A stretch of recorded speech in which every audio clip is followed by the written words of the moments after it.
ආයු වැඩේවා නිරෝගී වේවා සුවපත් වේවා සමීර ආයු වැඩේවා. ආයු වැඩේවා සුවපත් වේවා. ඔව්. අද උදේ පාන්දර ඒ කියන්නේ ඊයේ රෑ විතර ඉඳලා කොළඹ කිට්ටුවට හුළඟක් හමාගෙන ගියා. සතර දිගින් එන සුළඟට සතර දෙසින් ඇතුළු වන්න අප වසනා නවාතැනේ කවුළු නිබඳ හැර තබන්න. හැබැයි ඒ සුළඟින් මුල් ඉදිරි අතරමංව පැන නොයන්න ප්‍රඥාවේ මිනිපහනින් එළිය ලබා රැඳී ඉන්න කියලා සුනිල් ඉදිරිසිංහයන් ගායනා කරනවා. ඒ නිසා හුළං එන්න පුළුවන් හතර අතින් ඇරලා තියන්න කවුළු ඒත් ප්‍රඥාවේ මිනිපහනින් නොසැලී රැඳී ඉන්න මුල් අල්ලලා හිටින්නට ඕනේ. රටේ ලෝකෙ කොහොමද දත්තේ? ඔව් දිනුෂ අපි සුබදෑසනක් කියලා ප්‍රාර්ථනා කරමු හැමෝටම නිරෝගීමත් දවසක් වෙන්න කියලා හැමෝටම ප්‍රාර්ථනා කරනවා. ඒ ප්‍රාර්ථනාවත් එක්ක තවමත් රට තුල තිබෙන මේ අභියෝගාත්මක කාලවකවානුවක අපි ඉන්නේ. ඒ අභියෝගය කොරෝනා ආසාදිතයන් තවමත් දිනුෂ රට තුලින් වාර්තා වෙමින් තිබෙනවා ප්‍රදේශ ගණනාවකින්ම. අපි ඒ නිසා ඒ පිළිබඳව රටේ ඇති වී තිබෙන තත්ත්වයත් උදෑසනම සඳහන් කරලා සතියක පත්තරමේන්තුවේ ජාතික පුවත්පත්වල වාර්තා කර තිබෙන තොරතුරු දෙසට අවධානය යොමු කරන්න සූදානම් වෙන්නේ. අපි සූදානම් අද දවසේදී මේ මොහොත වන විට රට තුළ රෝගීන් වාර්තා වෙනවා කොරෝනා ආසාදිතයන් දිනුෂ 2,71,483 දිනක රට තුළින් වාර්තා වෙලා තිබෙනවා. ඒ වගේම මේ වාර්තා වීමත් එක්ක අද වන විට සුව වෙච්ච පිරිස නිරෝධායන මධ්‍යස්ථාන වලින් එහෙම නැත්නම් රෝහල් වලින් පිටව ගිහින් තිබෙනවා 24,135ක් දිනුෂ සුව වෙලා තිබෙනවා. ඒත් එක්කම තවමත් ප්‍රතිකාර මධ්‍යස්ථානවල නිරෝධායන මධ්‍යස්ථානවල ප්‍රතිකාර ලැබෙනවා දිනුෂ 27,057 දෙනෙක්. ඔව් සුවෙච්ච ප්‍රමාණය ඔව් ලක්ෂ 24කට වැඩි ප්‍රමාණයක් සුව වෙලා තිබෙනවා.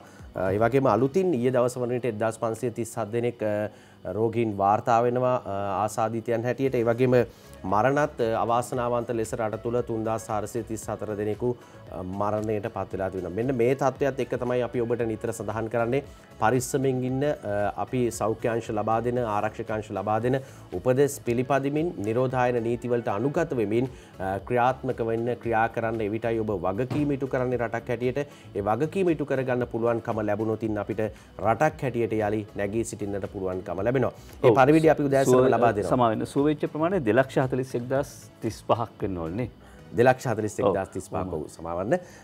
ඉතින් ඒ තත්ත්වය තමයි රට තුල දිනුෂ වාර්තා වී තිබෙන්නේ. අපි මේ පිළිබඳව තොරතුරු වාර්තා කළේ ඔබට උදෑසනම අද මේ බය කරන්නවත් එහෙම නැත්නම් මේ සතියග ඔබට නිවාඩු විවේකී ඉන්න එක නැති කරන්න නෙමෙයි. නමුත් අපි පරිස්සම තියාගන්න ඕනේ. මේ පරිස්සමත් එක්ක ජීවත් වුණොතින් තමයි අපිට කොරෝනා තත්ත්වයෙන් අපිට බේරෙන්න පුළුවන් වෙන්නේ. ඒ තුළ ඒ අභියෝගය ජයග්‍රහණය කරගන්න පුළුවන් වෙන්නේ. දිනුෂ ඔව් සමීර දැන් කිව්වා බය වෙන්න එපා බය කරන්න නෙවෙයි මේවා කියන්නේ කියලා නෑ. තොරතුරු දැනගත්තයින් පස්සේ අපි ජීවත් වෙන්නේ කොහේද කොහොමද ජීවත් වෙන්න ඕනේ කියලා දැනගන්න පුළුවන්. මේ අතර දැන් මේ අලුත් ප්‍රභේද වලට තවම භාවිතයේ තියෙන එන්නත් උත්තර දෙන්නේ නෑ කියලා ලෝකයේ කතා කරද්දී ඊයේ පෙරේද මේ නේචර් සංග්‍රහව කියලා තිබුණා. ඇමරිකානු සමාගමක් එහෙම නැත්නම් ඇමරිකානු පරීක්ෂකයන් පිරිසක් ඕනම වෛරස් ප්‍රභේදයකට මුහුණ දෙන්න පුළුවන් එන්නතක් හොයාගෙන තියෙනවා කියලා.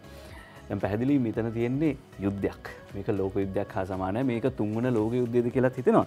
සමීර කියන්නේ දැන් ලංකාවෙන් වාර්තා වන රෝගීන් ප්‍රමාණය, දෛනික වාර්තා වන රෝගීන් ප්‍රමාණය හිම අද උදෑසනත් සිට හුදකලා බහලට පත් කරනවා ප්‍රදේශ කිහිපයක්. යුද හමුදාපති ඒකාබද්ධ මාණ්ඩලික ප්‍රධානී ජෙනරාල් ශවින්ද්‍රසිල්ල මහත්මයා නිකුත් කළ නිවේදනයේ තියෙන අපි ගාව යනුව කෑගල්ල දිස්ත්‍රික්කයේ කෑගල්ල පොලිස් බල ප්‍රදේශයේ මල්විට ග්‍රාමීය නිලධාරී වසමේ ගෝලින්දවත්ත 3 කොටස මලවිට ග්‍රාමීය නිලධාරී වසමේ ගෝලින්දවත්ත 3 කොටස අද උදෑසන සිට හුදකලා බහලට පත් කරනවා.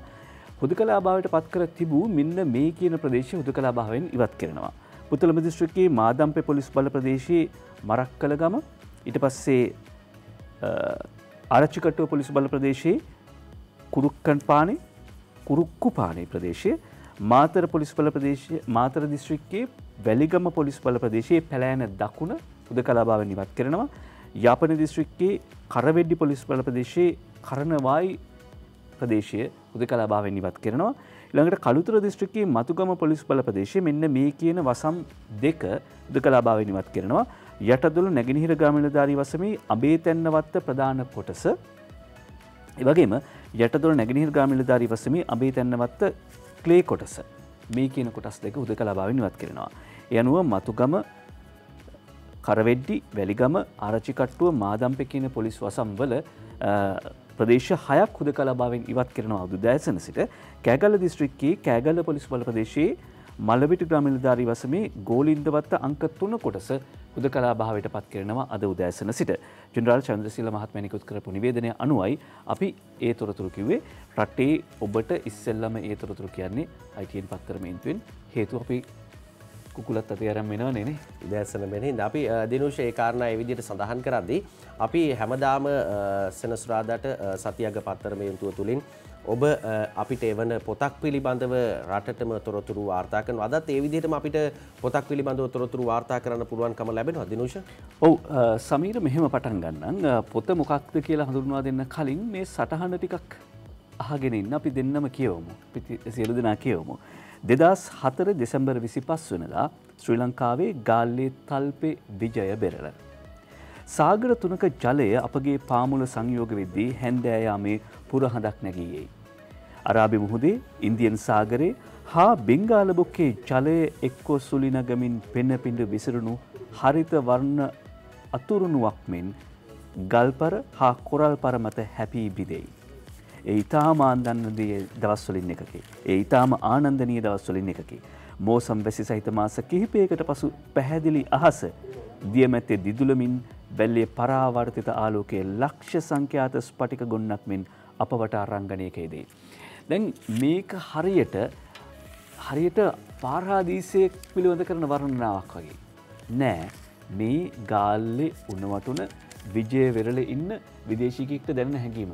මේ මෝසම් වැස්ස පවතින කාලේ, නිර්දිග මෝසම් වැස්ස පවතින කාලේ, මෝසම් වැස්ස නිමා වුණාට පස්සේ මෝසම් වැස්ස විලිලාලා ඉවර වෙලා අහස නිදහස් වුණාම කොයිතරම් ලස්සනද කියලා බලන්න මම පටන් ගත්තේ සමීර මේ පොත කියවුවෙන් පස්සේ. මොකද ඒ ඊටාම ආනන්දනීය දවස්වලින් එකක මෝසම් වැසි සහිත මාස කිහිපයකට පසු පැහැදිලි අහස විදේශිකයන් පවා මේ හරියට නිකන් කාන්දමකට වගේ ලං කරනවා. හැබැයි මේ පොත හරිත තේ උයන්මද කියලා පරිවර්තනය කරන ප්‍රේමචන්ද්‍ර අලිස් මහත්මයා රෝරිස් පවර්ස් කියන පරිසරවේදියාගේ අත්දැකීම. දැන් අපි මේ දවස්වල කතා වෙනවා සමීර කාබනික ගොවිතැන පරිසර හිතකාමී ගොවිතැන පිළිබඳව. පරිසර හිතකාමී ගොවිතැන පටන් ගත්තයින් පස්සේ ඒකට රජයේ ප්‍රතිපත්තිමය තීන්දුවක් ගත්තයින් පස්සේ කී දෙනෙක් විරුද්ධ වෙනවද කියලා දැන් හොඳින්ම පේනවා. ශ්‍රී ලංකාවෙහි කාබනික ගොවිපලක් නිර්මාණය කිරීමේදී මා ලැබූ අනපේක්ෂිත කටුක අත්දැකීම් තමයි මේ විදිහට රෝරිස් පවර්ස් කියන පරිසරවේදියා ලියන්නේ. රෝරිස් පවර්ස් ඔහුගේ භාර්යාව වැට් පුතුන් දෙන්න මේ සියලු දෙනා ඇවිල්ලා 2004 දී ලංකාවට ඇවිල්ලා ගාලු ප්‍රදේශයේ අතහැර දමන ලද තේ වගාවක් මැද පිහිටි පරණ සුවිසල් නිවසක් ඒ ඉඩමද සමග බද්ධටගෙන ඔහුගේ පරිසර හිතකාමී ව්‍යාපෘතියක් ක්‍රියාත්මක කිරීම සඳහා දරූ ප්‍රයත්නයේදී ඔහු ලැබූ කටුක මිහිරි අත්දැකීම් සාරගර්භ භාෂාවෙන් විවරණය කරන පිණිස තමයි A Year in Green Tea and Tuk-Tuks මේ පොත තමයි හරිත තේ උයනක් මැද කියලා පරිවර්තනය කරන්නේ සූර්ය පොතක් විදිහට අතටපත් වෙලා තියෙනවා. මේක ටිකක් කාලයකට කලින් ආපු පොතක්. හැබැයි සමීර මේ අද දවසට ලොකු වළංගුතාවක් තියෙනවානේ. ඔව් අනිවාර්යයෙන්ම දිනුෂ ඔබ කිව්ව කාරණේ හරියටම හරි. අද දවසට තමයි මේ පොත ගොඩක් වටින්නේ. අරගෙන කියවන්න වටිනම පොතක්. ඔබ අර සඳහන් කළා වගේම දැන් කාබනික වගාව පිළිබඳව යොමු වෙලා තිබෙන කාලවකවානුවක් රට තුල. හැබැයි අර පාරට එන පිරිස කාබනික වගාවට විරුද්ධව ටිකක් වැඩි වෙලා තියෙනවා. හැබැයි දිනුෂ ඉතින් මේ කොහොම වුණත් අපි මේක අවබෝධයෙන් කටයුතු කරලා මේ කාබනික වගාවට උරුණුතින් වසවිසෙන් තොර වගාවක් රට තුල ස්ථාපිත කරගන්න පුළුවන්කම ලැබෙනවා. ඔව් අපිට පුළුවන් දැන් ප්‍රධාන සිරස්වල වලට අවධානය යොමු කරන රට දකින්න පිටුව අතරේ අපි ජූලි මාසයේ 10 වෙනිදා ඉන්නේ ජාතික පුවත්පත් මේ සෙනසුරාදා දවසේ වාර්තා කරන ප්‍රධාන පුවත් මොනවද කියලා අපි විමසමු.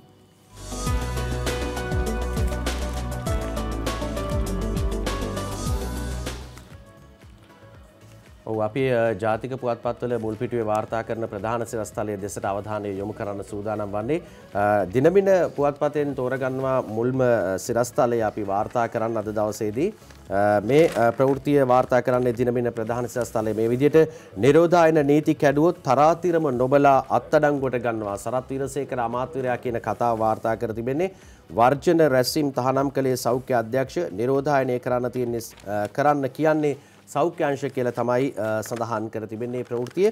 මේ විදිහට වාර්තා කරනවා සෞඛ්‍ය නීති උල්ලංඝනය කරමින් උද්ඝෝෂණ සහ රැස්වීම් වල නිරත වන පුද්ගලයන් අත්අඩංගුවට ගැනීම දිගින් දිගටම කරන බවත් එය කිසිසේත් නතර නොකරන බවත් මහජන ආරක්ෂක අමාත්‍ය විශ්‍රාමික රියා අද්මිරාල් ආචාර්ය සරත් වීරසේකර මහතා පාර්ලිමේන්තුවේදී පැවසිය කියලා තමයි සිරස්තලයේ වාර්තා කර තිබෙන්නේ.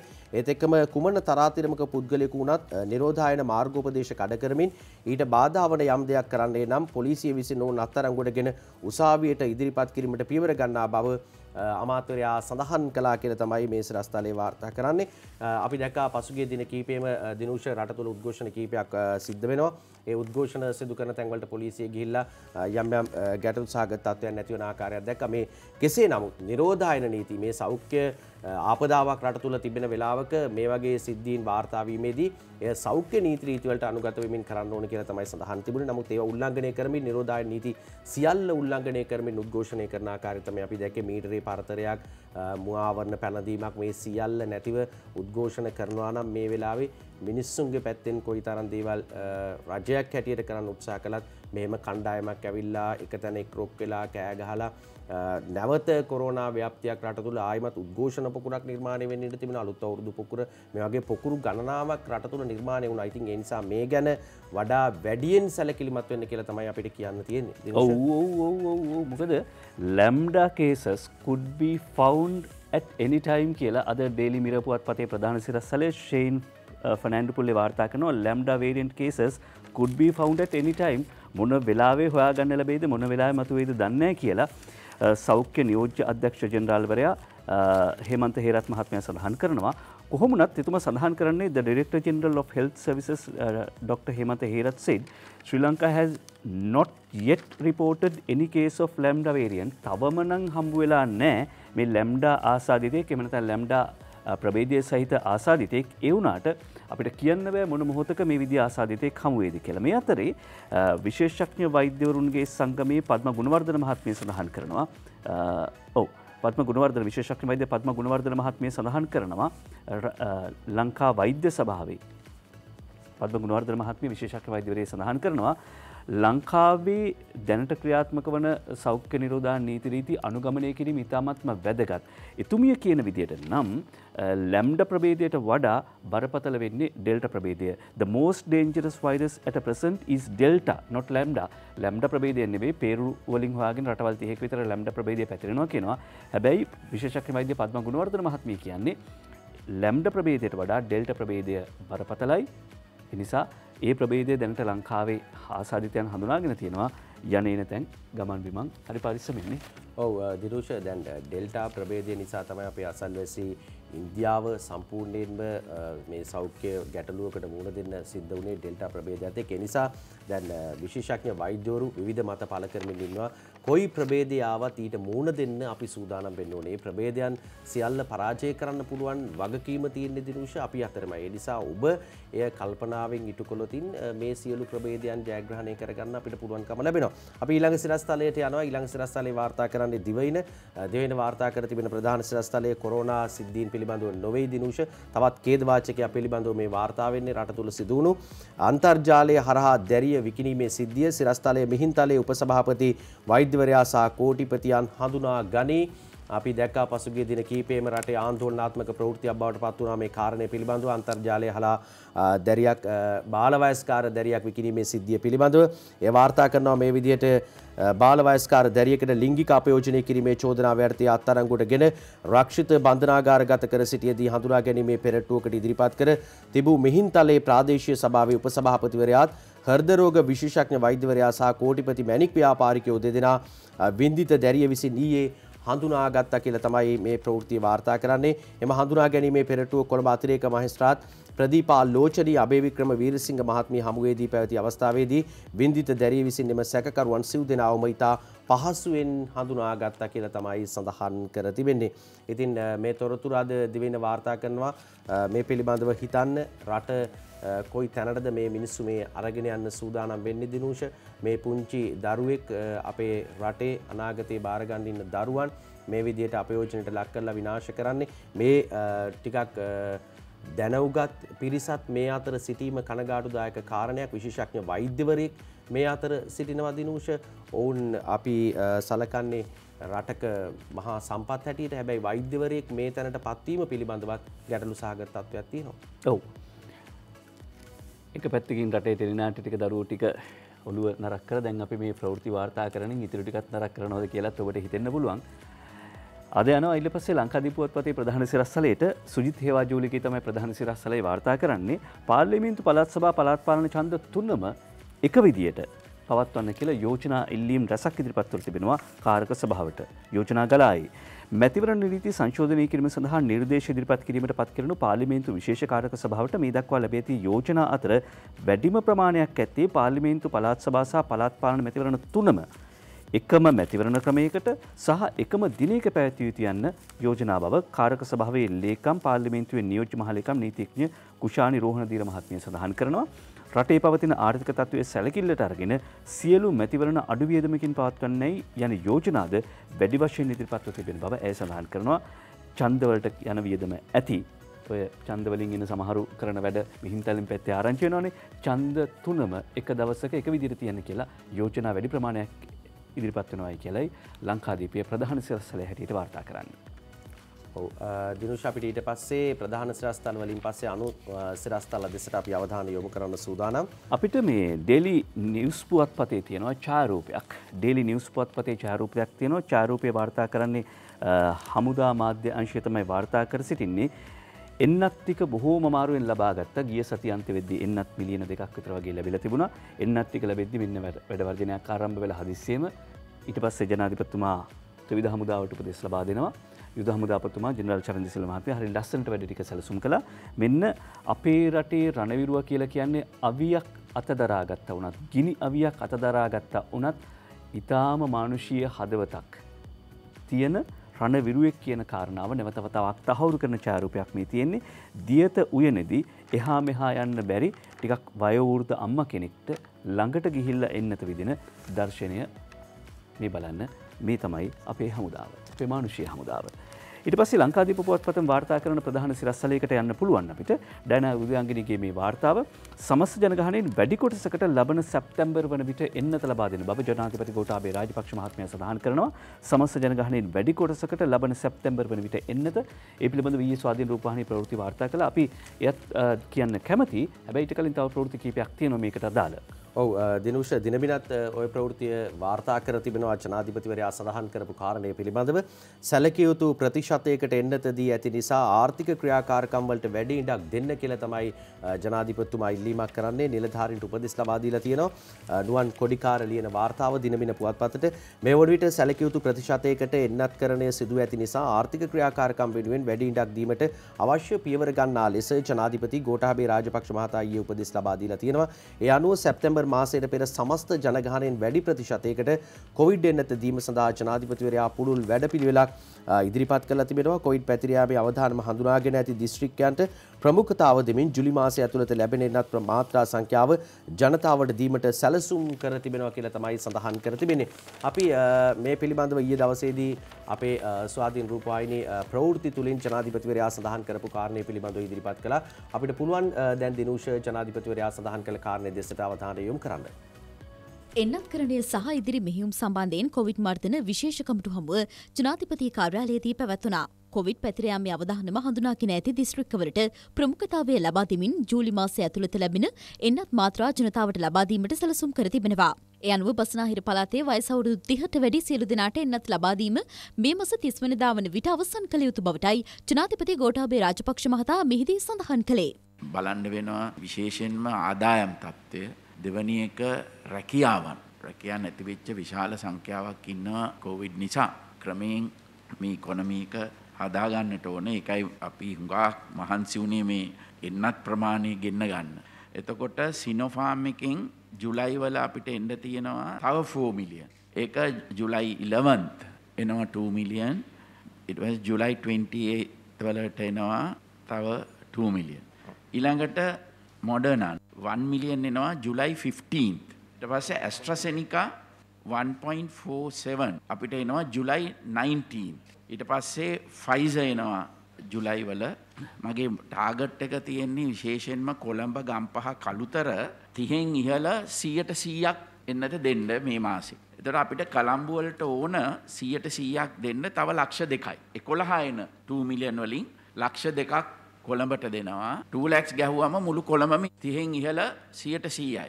ගම්පහට ලක්ෂ 5ක් දෙනවා. ගම්පහ තමයි අමාරු වෙන්නේ ලක්ෂ 5ක් 11 වෙනිදා එතකොට ඒ ලක්ෂ 5 සම්පූර්ණයෙන්ම ගහගන්න ක්‍රමය ඒක බලන්න.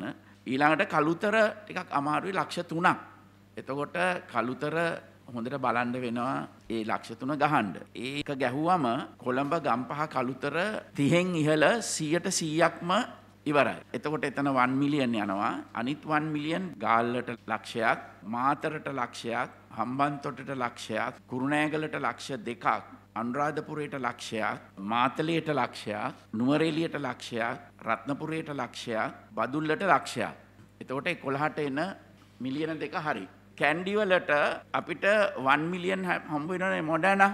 ඒක අපිට හම්බ වෙනවා 15 වෙනිදා. 500,000 ගැහුවම 100%ක් හරි. ඊළඟට ඇස්ට්‍රාසෙනිකා එක අපිට එන එකෙන් ඒකේ සෙකන්ඩ් ඩෝස් එකට තියාගත්තට පස්සේ අපි කැල්කියුලේට් කරලා බැලුවා අපිට 8,60,000ක් ඉතුරු වෙනවා. එතකොට ඒකෙන් 4 මං හිතුවේ කෑගල්ල තියෙනවා 4,26,000ක්. කෑගල්ලට සම්පූර්ණයෙන්ම දුන්නම ඇස්ට්‍රාසෙනිකා එක මුළු කෑගල්ලම අපි 100% ගහලා ඉවරයි. ඒක ෆස්ට් ඩෝස් සෙකන්ඩ් ඩෝස් දෙකටම පාවිච්චි කරන්න පුළුවන්. ෆයිසර් එක මැනා වවුනියා. ඒක පොඩි ගානයි හම්බ වෙන්නේ. මැනා වවුනියා අපිට ෆයිසර් වලින් 100% ගහන්න පුළුවන්. ඉතුරු වෙලා තියෙන සමහර ට්‍රින්කමලි, බැටික්ලෝ, අම්පාර, මොන්රාගල 28 වෙනිදා එන එකෙන් අපිට දෙන්න පුළුවන්. එතකොට අපිට ඇත්තටම ජුලයි වල අපි මේ ටික අපි ඔක්කොම ඉන්නත කොහොම හරි ගහගත්තොත් කොළඹ, ගම්පහ, කළුතර, නුවර, කෑගල්ල, මැනා වවුනියා කියන ඩිස්ට්‍රික් 100%ක් අපිට ගහලා ඉවර කරන්නට පුළුවන්. අපි ජාතික පුවත්පත් වාර්තා කර තිබෙන ප්‍රධාන සිරස්තල දෙසට අවධානය යොමු කරමින් සිටියේ. දිනුෂ ජනාධිපතිවරයා සඳහන් කළ කාරණාත් එක්ක ජුලි මාසයේ අගවන විට දිස්ත්‍රික්ක කිහිපයකටම 100%ක් වයස අවුරුදු 30 ඉහළ පිරිසට එන්නත ලබා දීමේ හැකියාව තිබෙන විශ්වාසය තමයි ජනාධිපතිවරයා තුළ තිබෙන්නේ. ජනාධිපතිවරයා බලාපොරොත්තු වන්නේ යයි. ඒ නිසා නිලධාරීන්ට උපදෙස් ලබා දුන්නේ හැකියතාක් ඉක්මනින් මේ කටයුතු වලට ප්‍රමුඛතාවය ලබා දෙන්න. කොළඹ දිස්ත්‍රික්කයේ ඒ වගේම ගම්පහ, කළුතර කියන බස්නාහිර පළාතේ දිස්ත්‍රික්ක තුන ප්‍රධාන වශයෙන් ඉලක්කගත කරමින් තමයි මේ වැඩපිළිවෙල ක්‍රියාත්මක වන්නේ මූලික අධීරේ. අපි මේ පිළිබඳව තොරතුරු වාර්තා කළා. අපි සූදානම් දිනුෂ ලංකා දීප වාර්තා කරන තවත් සිරස්තලයක් දෙසට අවධානය යොමු කරන්න. සමීර, ලෝක සෞඛ්‍ය සංවිධානයම කියනවා ඔවුන්ගේ එන්නත් කරන වැඩපිළිවෙල අසාර්ථකයි කියලා. ඒ කියන්නේ එන්නත් නිසි පරිදි ලැබෙන්නේ නැහැ. හැබැයි එහෙම තැනකදී ඇස්ට්‍රාසෙනිකා එන්නත් ලක්ෂ 14ක් මිලියන 1.4ක් ජුලි මාසේ 3 වෙනි සතියේ කියන්නේ 19 වෙනිදා විතර වෙද්දී ලංකාවට ලැබීමට නියමිතයි. ඒක ලොකු ජයග්‍රහණයක් ලංකාව රටක් විදිහට ලැබපු. දැන් ඊට කලින් සැලසුම් කරලා තිබුණේ ලෝක සෞඛ්‍ය සංවිධානයත් උපදෙස් දීලා තිබිච්ච විදියට ඇස්ට්‍රාසෙනිකා එන්නතේ දෙවන මාත්‍රා විදියට ෆයිසර් එන්නත ලබා දෙන්න. දැන් ඇස්ට්‍රාසෙනිකා එන්නත් මිලියන 1.4ක් ලැබෙන නිසා එහෙම කරන්න ඕනේ නැහැ. දැන් එතකොට ඉතිරි වන එන්නත් වලට මොකද කරන්නේ? ඉතිරි වූ ෆයිසර් එන්නත් මන්නාරමට සුජිත් හේවාජූලිගේ වාර්තා කර සිටිනවා ලංකාදීප පුවත්පතට. මෙරටට මුලින්ම ගෙන්වන ලද ෆයිසර් කොවිඩ් එන්නත් මාත්‍රා 26000න් ඉතිරි වෙති එන්නත් මන්නාරම ප්‍රදේශයේ දීවරන්ට ලබා දීමට තීරණය කර ඇතැයි කොවිඩ්-19 පැතිරීම වැළැක්වීමේ ජාතික ක්‍රියානිරත මධ්‍යස්ථානී ප්‍රධානී යුද හමුදාපති ජෙනරාල් ශවින්ද්‍ර සිල්වා මහත්මයා සඳහන් කරනවා. එතුමා සඳහන් කරන ආකාරයට ෆයිසර් එන්නත මේ ආකාරයෙන් ශිෂ්‍ය ශිෂ්‍යාවන්ට විදේශ රටවල යන්න ඉන්න ශිෂ්‍ය ශිෂ්‍යාවන්ට ෆයිසර් එන්නත පමණක් ඉල්ලන රටවල් වලට යන සිසුන්ට ලබා දෙනවා. ඊට අමතරව ඉතිරි තොගය මන්නාරම ප්‍රදේශයේ දීවරන්ට ලබා දීමට තීරණය කළා තිබෙනවා. ඒකට හේතුව තමයි මේ විදිහට ඩෙල්ටා ප්‍රභේදයක් පිළිබඳව සඳහන් වෙනවා. ඉන්දියානුවන් ඒකට ගොදුරු වීම පිළිබඳව කතා වෙනවා. ඒ නිසා ඉන්දියානු දීවරයන් එක්ක ගැටීමේ අවකාශයේ තියෙන මන්නාරම ප්‍රදේශයේ දීවරයන්ට මේ එන්නත ලබා දීමට කටයුතු කර තිබෙනවා. ඒ අනුව දැන් මුලින් කතා වුණ මේ ෆයිසර් එන්නත ඉතුරු කරගන්නවා ප්‍රභූන්ට විදගන්න VIP එන්නතක් විදියට තියාගන්නවා කියලා නෑ. එහෙම නෙමෙයි. මේ එන්නත ලබා දෙන්නේ ඉතුරු එන්නත් මාත්‍රා ටික ලබා දෙන්නේ කාටද? එකක් තමයි ෆයිසර් එන්නතම විදගෙන ඉන්න කියලා කියන රටවල් වලට යන්න ඉන්න ශිෂ්‍ය ශිෂ්‍යාවන්ට ඒ ආදීට. ඒනුත් පස්සේ ඉතුරු වෙන ප්‍රමාණය මන්නාරම ප්‍රදේශයේ දීවරන්ට. එතකොට ක්‍රමවේදය පැහැදිලි. විද්‍යාත්මකයි කියන කාරණාව පැහැදිලි. ඊළඟට තව මතයක් තියෙනවා මේ ෆයිසර් එක තමයි හොඳම එක. එහෙම නැත්නම් සයිනෝෆාර්ම් එක එච්චර හොඳ නැහැ කියලා. ඊයේ මම කතා කළා මේ ජයවර්ධන පොරෝහලේ අධ්‍යක්ෂ වෛද්‍ය අධ්‍යක්ෂතුමන් එක. එතුමන් කතා කරපු කාරණාව තමයි එහෙම කියන්න බෑ. මොකද ෆයිසර් එන්නත නිෂ්පාදනය කරන සමාගම කියනවා ඔවුන්ම මේ එන්නතේ තුන්වෙනි මාත්‍රාවට යන්න ඕනේ කියලා. ඉතින් ඒ නිසා එහෙම අර එන්නත හොඳයි ඒකම විදගන්න මම බලාගෙන ඉන්නවා. එහෙම එකක් නෑ. ඊළඟට අධ්‍යාපන විභාග නිලධාරීන්ටත් එන්නත දීම ආරම්භයි කියලා අද ලංකාදීපේ වාර්තා කරනවා. මේක රංජන් කස්තුරි වාර්තා කර සිටින්නේ අධ්‍යාපන අමාත්‍යාංශය සහ විභාග දෙපාර්තමේන්තුවේ නිලධාරීන්ට කොවිඩ් මර්ධන එන්නත ලබා දීම ආරම්භ කළේ පාසල් නැවත පටන් ගැනීමේ ආරම්භක පියවරක් විදියට. ලංකාදීපේ තවදුරටත් වාර්තා කරනවා මුල් පිටුවේ ගුරුවරුන්ට එන්නත් දීමෙන් පසු පාසල් ඇරීම පියවරෙන් පියවරට. අධ්‍යාපන ලේකම් මහාචාර්ය කපිල පෙරේරා මහත්මිය කියනවා ගුරුවරුන්ට එන්නත් දීමෙන් පස්සේ පාසල් පියවරෙන් පියවර විවෘත කිරීමට පියවර ගන්නා බව. ඔව් දිනුෂ ඊට පස්සේ අධ්‍යාපන ශාස්ත්‍රය වගේම සංචාරක ශාස්ත්‍රයටත් ප්‍රමුඛතාවය ලබා දීලා තිනා දිනමින ඒ පිළිබඳව වාර්තා කරන අද දවසේදී සංචාරක ශාස්ත්‍රයේ ලක්ෂ 5කට එන්නත දීම අද සිට ආරම්භ කරනවලු මුල් පියවර හම්බන්තොටින් එන්නත් කරන ස්ථාන 8කදී සිදු වෙනවා කියලා තමයි සඳහන් කරන්නේ. සංචාරක ශාස්ත්‍රයට සම්බන්ධ වෙමින් ඍජුව සහ වක්‍රව රැකියාවේ නියුතු ලක්ෂ 5කට කොවිඩ් මර්ධන එන්නත දීම අද සිට ආරම්භ කරන්න ආණ්ඩුව තීරණය කරලා තියෙනවා කියලා තමයි සඳහන් කරන්නේ. ඒ අනුව මුල් පියවර ලෙස මේ වැඩපිළිවෙල දකුණු පළාතේ හම්බන්තොට දිස්ත්‍රික්කයෙන් ආරම්භ කිරීමට පියවරගෙන තිබෙන අතර එය සංචාරක අමාත්‍ය ප්‍රසන්න රණතුංග මහතාගේ ප්‍රධානත්වයෙන් තිස්ස මහරාමේදී පැවැත්වීමට කටයුතු යොදා තිබෙනවා කියලා තමයි සඳහන් කරන්නේ. ඒ අනුව සංචාරක කර්මාන්තයට සම්බන්ධ මඟ පෙන්වන්නන් සංචාරක හෝටල් සේවකයන් සංචාරක රියදුරන් ඇතුළුව එම ශ්‍රේෂ්ඨයට සම්බන්ධ දහසකට අද දිනේදී එන්නත දීමට පියවරගෙන තිබෙනවා කියලා තමයි සඳහන් කරන්නේ. ඒ අනුව පියවරෙන් පියවර සංචාරක ශ්‍රේෂ්ඨයට සම්බන්ධ සියලු දෙනාටම කොවිඩ් එන්නත දීමට පියවරගෙන තියෙනවා කියලා අමාත්‍ය ප්‍රසන්න රණතුංග මහතා සඳහන් කර තිබෙනවා කියලා තමයි කියන්නේ. මොකද සංචාරක ශ්‍රේෂ්ඨ දිනුෂ විශාල පිරිසක් රැකියා අහිමි වෙලා ඉන්නවා. ඉතින් ඉක්මනින්ම රට විවෘත වන්නේ කොයි වෙලාවේද? ඒ විවෘත වන මොහොතේ සිටම සංචාරක කර්මාන්තයේ ක්‍රියාත්මක වෙන්න ඕනේ.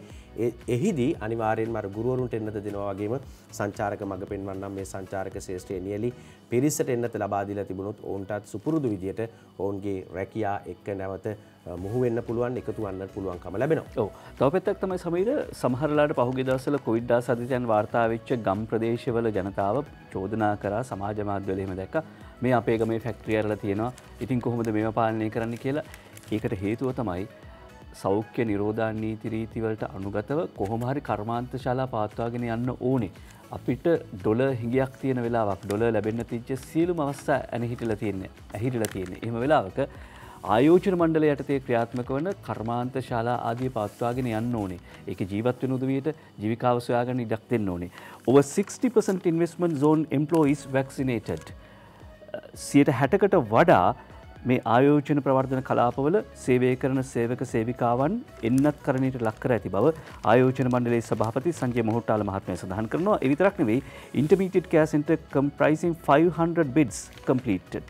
මේ අතරමැදි ප්‍රතිකාර මධ්‍යස්ථානයක් විවෘත කරලා තිනවා ඇඳන් 500කට වැඩි ප්‍රමාණයක් සහිතව සහ වෛද්‍ය කාර්ය මණ්ඩලයේ සහිතව රුපියල් මිලියන 2.5ක් වේදම් කරලා තිනවා. ඒ අනුව ආයෝජන මණ්ඩලයේ යටතේ පවත්නා ආයෝජන ප්‍රවර්ධන කලාපවල ඒ වගේම අනිකුත් කර්මාන්ත ශාලාවල සේවකයන් බේරා ගැනීමේ වැඩපිළිවෙල බේරා ගැනීමේ මෙහෙයුම ක්‍රියාත්මකයි කියලායි එහි සභාපතිවරයා සඳහන් කරන්නේ.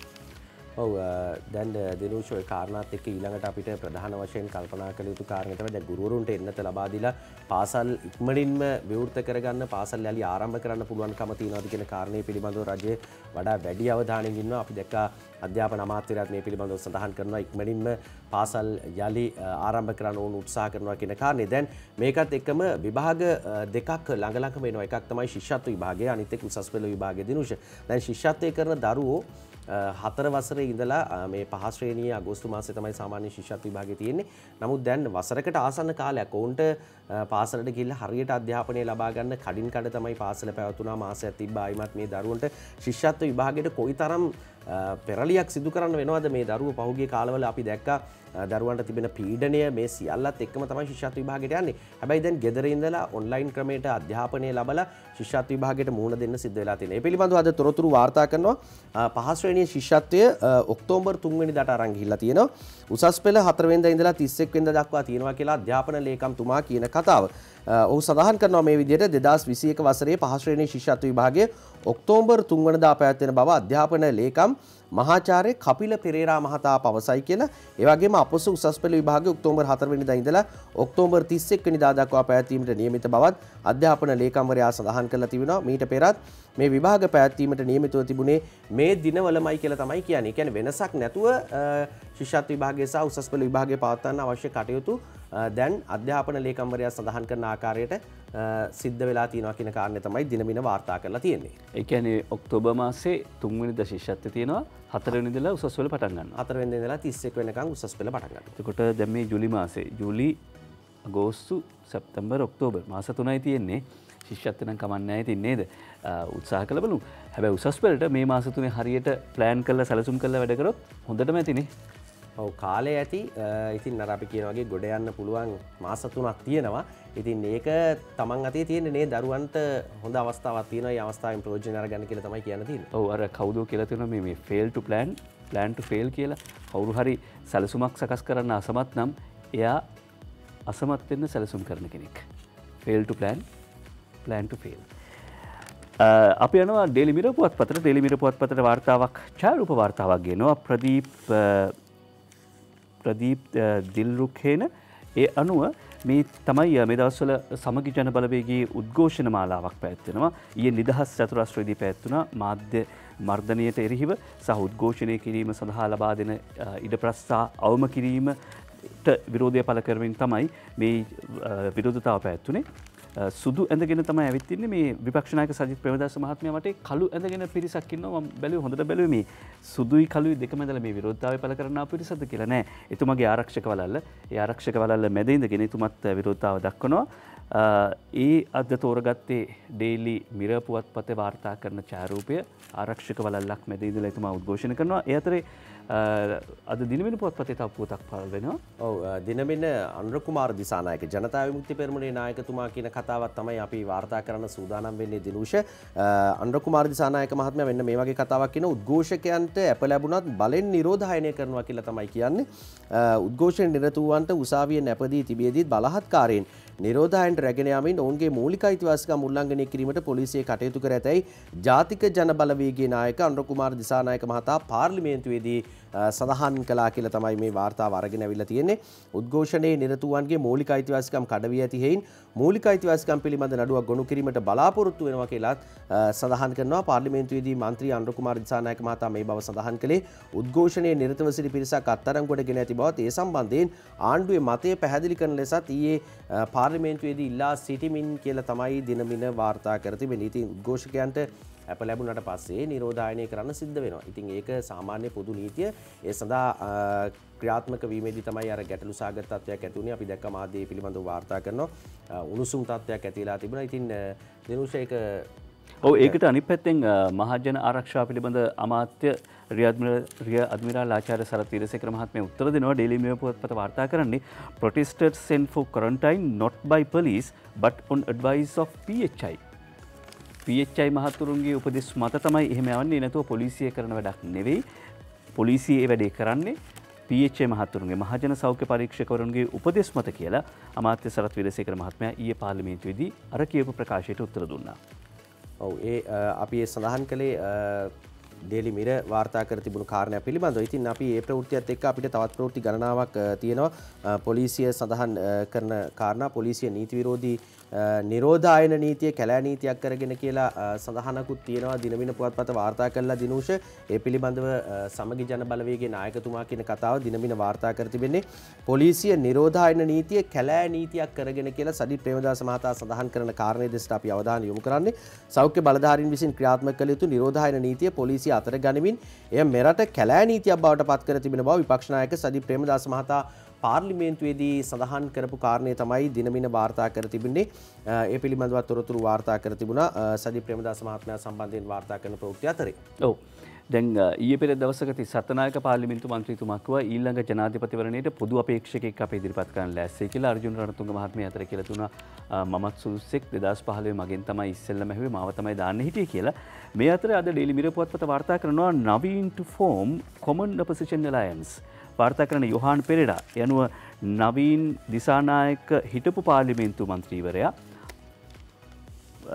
එහෙම නැත්නම් පොදු සන්ධානයක් පිහිටුවන්න හදනවා කියලා වාර්තා කරන්නේ. ඒ අනුව ඔහු සඳහන් කරන says such an alliance is a must to defeat the present government මේ ආණ්ඩුව පරාජය කරන්න එහෙම පොදු විපක්ෂයක් ඕනේ පොදු සන්ධානයක් ඕනේ ඒක හදන්න තමයි හදන්නේ.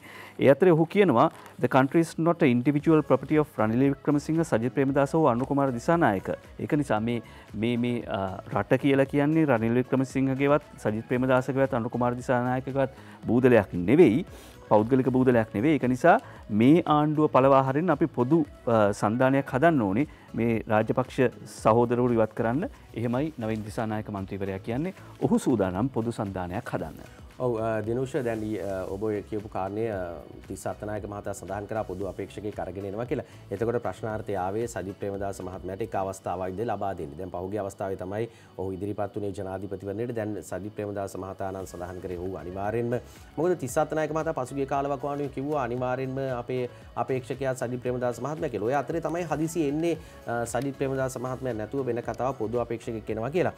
ඒකත් එක්කම තමයි චම්පික රණවක හිටපු අමාත්‍යවරයාත් තමන් නායකත්වය ලබා දෙන්න සූදානම් කියලා එක පැත්තකින් කියනවා. දැන් අර්බුද රැසක් විපක්ෂ කණ්ඩායම අතර මතුවෙමින් තිබෙනවා. ජනතා විමුක්ති පෙරමුණේ කණ්ඩායම තවත් කතන්දරයක් කියනවා. ඉතින් මේ ආදී ප්‍රශ්න රැසක් මැද්දේ තමයි විපක්ෂයත් ගමන් කරමින් ඉන්නේ. අපි යනවා ඊළඟ ප්‍රවෘත්තියට අවධානය යොමු කරන්න. ඊළඟ ප්‍රවෘත්තිය දිවයින පුවත්පතෙන් උපුටා ගන්නේ.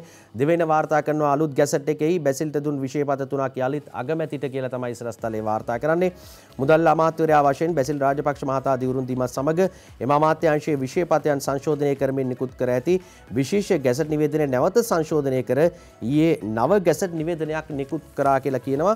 ඒ තමයි එම නව ගැසට් නිවේදනයට අනුව මුදල් අමාත්‍යාංශය යටතට පත් කර තිබූ බුද්ධ ශාසන අරමුදල, බෞද්ධ පුනරුද්ධ අරමුදල සහ මධ්‍යම සංස්කෘතික අරමුදල අග්‍රාමාත්‍යවරයා යටතේ ඇති අමාත්‍යාංශය යටතට පත් කරලා තියෙනවා. මුදල් අමාත්‍යාංශය යටතට පත් කර තිබූ අරමුදල් 18න් ඉහත අරමුදල් 3 නැවත අග්‍රාමාත්‍යවරයා යටතට පත් කර තියෙනවා කියලා තමයි කියන්නේ. අගමැති මහින්ද රාජපක්ෂ මහතා යටතට පැවරුණු ආර්ථික ප්‍රතිපත්ති හා සැලසුම් ක්‍රියාත්මක කිරීමේ අමාත්‍යාංශයට අමතරව අග්‍රාමාත්‍යවරයා යටතේ බුද්ධ ශාසන, ආගමික සංස්කෘතික කටයුතු සහ නාගරික සංවර්ධන නිවාස අමාත්‍යාංශයත් පවතිනවා. ඒ නිසා තමයි මම හිතන්නේ බුද්ධ ශාසන අමාත්‍යාංශයේ තියෙන නිසා මේ තුන අග්‍රාමාත්‍යවරයා යටතට පත් කර තිබෙනවා. ඔව්. අපි ඩේලි මිරර් පුවත්පතට අවධානය යොමු කරන ඩේලි මිරර් පුවත්පත කියනවා no price hike in bakery products. State minister Lasantha Alagiyawanna මහත්මයා රාජ්‍ය මාත්‍ය ඔහුගේ ප්‍රකාශයක් උපරාධ දක්වමිනුයි වාර්තා කරන ඩේලි මිරර් පුවත්පත price of wheat flour will not be increased. වැඩි වෙන්නේ නැහැ පාම් පිටි මිල. එක සමාගමක් 40ක ප්‍රමාණයක් පාම් පිටි වෙනද පොල්ට නිකුත් කරන සමාගම මිල වැඩි කරන්න උත්සාහගත. මිල වැඩි කළා කියලා බේකරි හිමියන්ට කියලා තිබුණා. හැබැයි මිල වැඩි කරන්න දෙන්නේ නැහැ. බේකරි නිෂ්පාදනවල මිල වැඩි වෙන්නෙත් නැහැ කියලා ලසන්ත අලගිවෙන රාජ්‍ය මාත්‍යවරයා කියනවා. ඔව් අපි යනවා ඊළඟට පහුගිය දිනවල ප්‍රධාන වශයෙන්ම කතාබහට ලක්වුණු චරිතයක් කංජතෙල් අමාත්‍යවරයා උදේ ගම්මන්පිල මහතා. උදේ ගම්මන්පිල මහතා පිළිබඳව තොරතුරු වාර්තා වුණා. දිගටම තෙල් මිල සම්බන්ධව තෙල් මිල වැඩිවීමත් එක්ක අපි යනවා මේ ප්‍රවෘත්තිය දිවයින පුවත්පතෙන් උපුටා ගන්න. දිවයින වාර්තා කර තිබෙන්නේ තෙල් සංස්ථාව තවමත් පාඩුයි කියලා උදේ ගම්මන්පිල අමාත්‍යවරයා කියන කතාව දෙසටයි අපි අවධානය යොමු කරන්නේ. බොරතෙල් වැඩි මිලට ගෙන අඩු මිලට ලබා දීම, ඩොලර් වලින් ණයගෙන තිබීම සහ රුපියල පිරිහීම හේතු කොටගෙන කංජතෙල් නීතිගත සංස්ථාව තවමත් අලාභ ලබන බව බලශක්ති අමාත්‍ය උදේ ගම්මන්පිල මහතා පාර්ලිමේන්තුවේදී සඳහන් කර තිබෙනවා. ඒ අනුව ඩීසල් ලීටරයකින් තවමත් රුපියල් 7ක් පාඩු ලබන බවත්, භූමි තෙල් සහ විදුලි බල මණ්ඩලයට ලබා දෙනු ලබන දැවි තෙල් ලීටරයකට රුපියල් 105ක් වැනි පිරිවැයක් දරන්නට සිදු වී ඇති බවත් විපක්ෂ මන්ත්‍රී චමින්ද විජේසිරි මහතා අහන ප්‍රශ්නයකට පිළිතුරු දෙමින් තමයි උදේ ගම්මන්පිල අමාත්‍යවරයා මේ පිළිබඳව සඳහන් කළේ. කොහොම වුණත් ශ්‍රී ලංකාව දකුණු ආසියාවේ ඉන්ධන මිල අඩුම රටක් බවත්, එය පාකිස්තානයට පමණක් දෙවෙනි වන බවත්, ලෝකයෙන්ම ගත්තොත් අඩුම මිලකට ඉන්ධන ලබා දෙන රටක් ලෙස ශ්‍රී ලංකාව පිළිගැනෙන බවත් අමාත්‍යවරයා වැඩි දුරටත් සඳහන් කර තිබෙනවා. ඉතින් මේ උදේ ගම්මන්පිල අමාත්‍යවරයා සඳහන් කරන කාරණේ දිවයින වාර්තා කරන්න ඒ විදිහට තවමත් තෙල් සංස්ථාව පාඩුයි කියලා තමයි අමාත්‍යවරයා කියන්නේ. එහෙම කිව්වම මේ මට මගැරිච්ච පුවතක් තිබුණා. ඒ තමයි මේ දැන් ගිනි ගැන කියනෝනේ දිය යටින් ගින්දර ගැන කියනවා මේ කාලේ. එහෙම වුණාම පහුගිය දවස්වල සමාජ මාධ්‍යවල ඊයේ පෙරේද විතර ඉඳන් සංසරණය වෙන්න පටන් ගත්තා.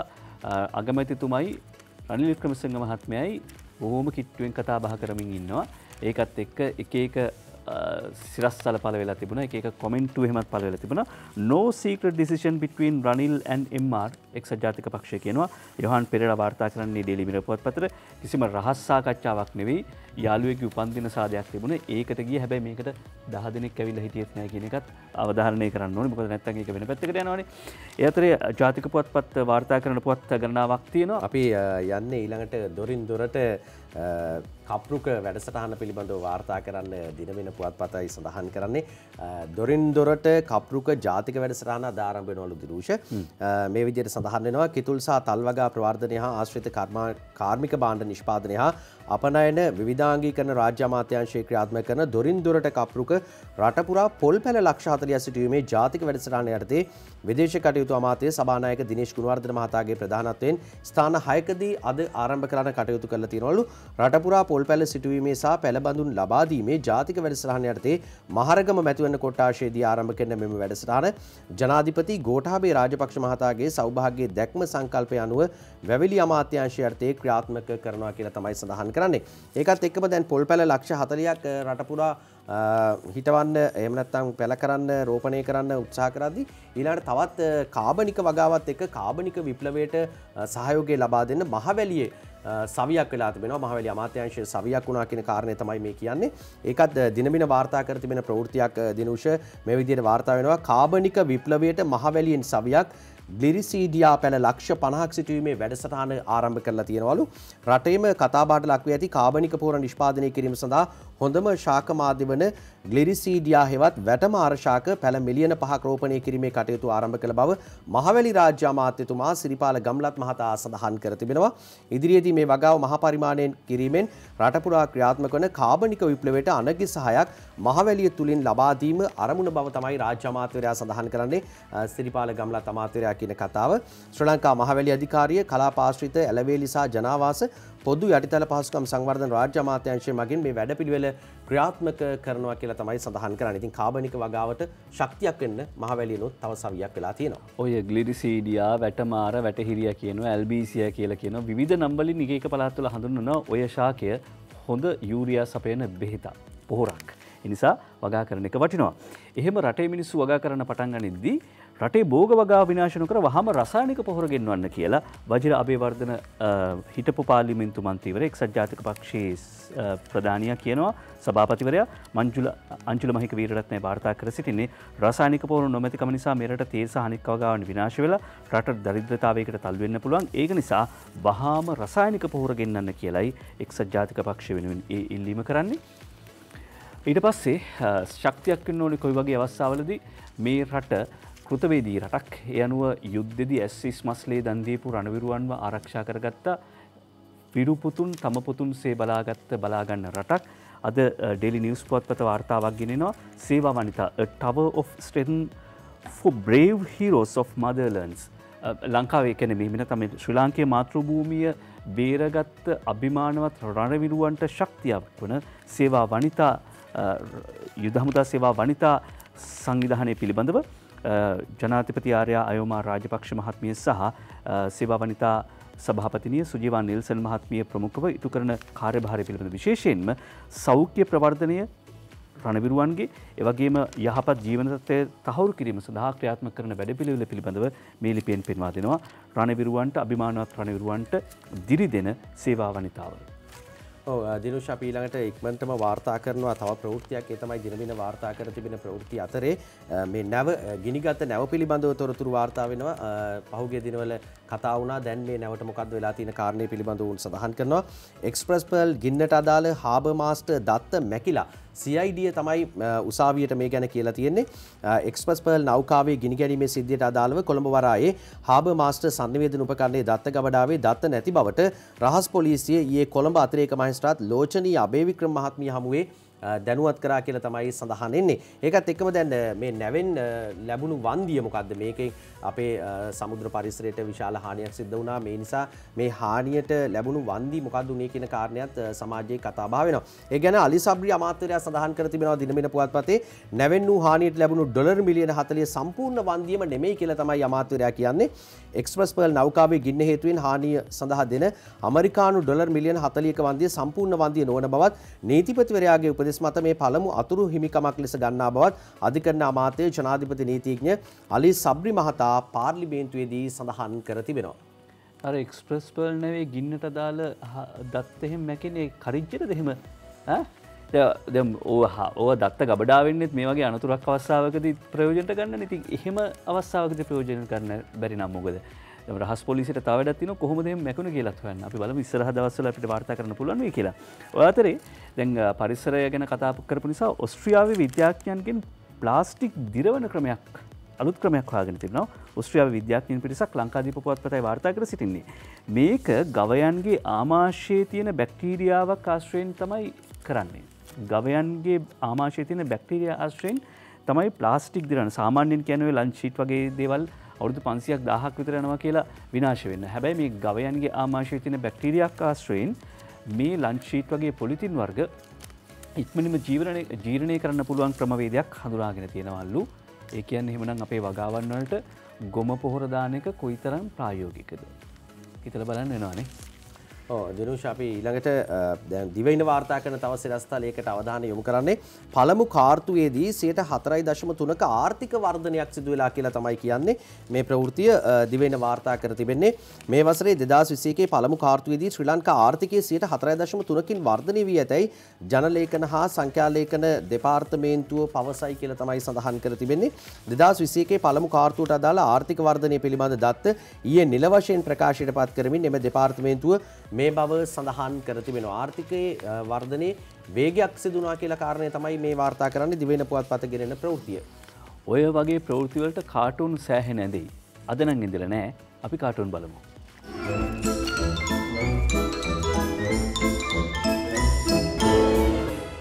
අපි පටන් ගමු අංජනගේ කාටුන් එකෙන්.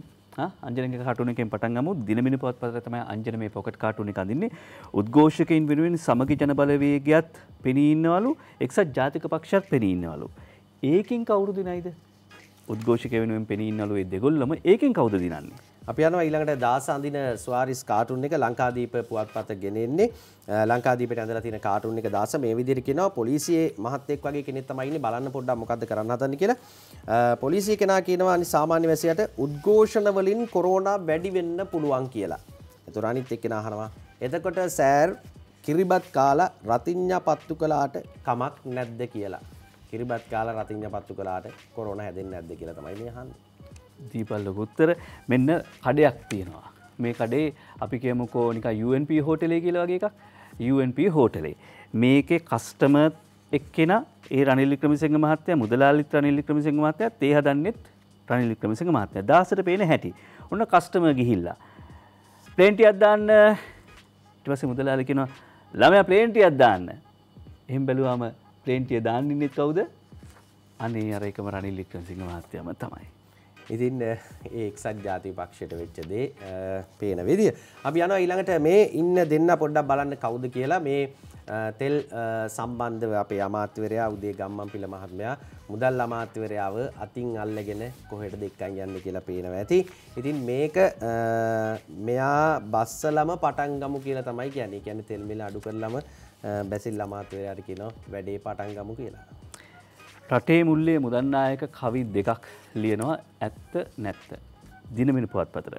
නොදකින කිසි ලෙසක කෙනෙකුගේ තිබෙන හොඳක් නිතරම විවේචන කරමින් දකින ඇදක් කිසියම් මෙහෙවරක් නොකරන රටට බිඳක් දෙස්පාලුවන් ගැන මොහොතක් හිතමු මඳක් මෙම බංකොලොත් දේශපාලක කපටි නදේ දියව් පද කියවා එකම හැඩේ අසරණ ජනතාව තැන තැන යවති කඩේ නැත වෙන වැඩක් උද්ඝෝෂණ පමණි වැඩේ.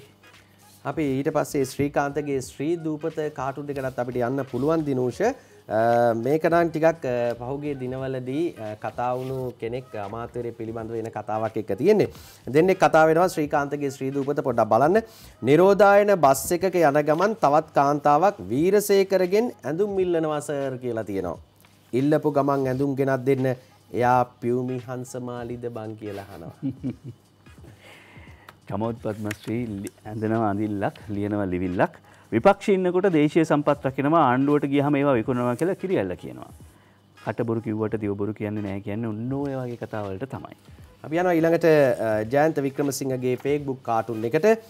ඇමති බැසිල් කියනවා අකමැත්තෙන් හරි සමහර අමිහිරි දේවලුත් කරන්න වෙයි කියලා. ඒතොර අනිත් එක්ක දහනවා එතකොට දැන් අපි විඳවන්නේ මිහිරි දේවල්ද බං කියලා. බලාගෙන ඉඳිමු. බලාගෙන ඉඳිමු. හැබැයි ප්‍රවේශමෙන් ඉඳිමු. ලැම්ඩා ඩෙල්ටා මේ කිසිදු ප්‍රභේදයක් පිළිබඳව කල්පනා කළ බැලුවම මේ සියලු ප්‍රභේද පිළිබඳ කල්පනා කළ බැලුවම අවශ්‍ය වෙන්නේ සෞඛ්‍ය නිරෝධා නීති රීති ඒ ආකාරයෙන් ක්‍රියාත්මක කරන එක තමයි. ඒ නිසා ප්‍රාර්ථනා කරන්නේ ඔබට නිරුපද්‍රිත දවසක් වේවා කියලා. එහෙනම් සමීර අපි සමුගන්නවා එහෙනම් සමුගන්නා මොහොතේ දිනෝෂය ඔබ සඳහන් කළ විදිහටම නිරෝගීමත් හෙට දවසක් අපි ප්‍රාර්ථනා කරමින් සමුගන්නේ.